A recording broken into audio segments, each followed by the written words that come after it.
Քրիստոս չարանքներից առաջ սեղան նստեց աշակերտների հետ, հաց վերցրեց, օրհնեց, կիսեց, տվեց, ասաց գերեք։ Այս է իմ մարմինը, գինին օրհնեց, խմեք, այս է իմ արյունը, որ տրվում է իբրև մեղքերի քավություն եւ թողություն։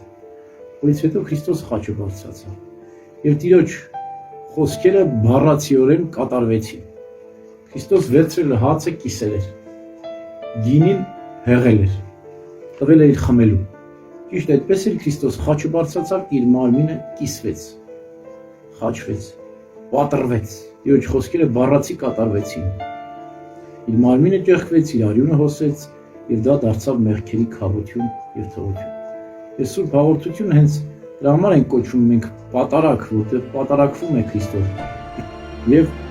Քրիստոս ավետարանում ասում է, ով իմ խաչի խաչակից լինի,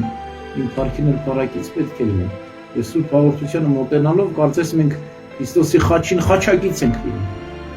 Այս գիտակցությամբ պետք է մոտենանք, կատարյալ սրբությամբ, խորը զղջումով, արտասուքով, աղոթքով,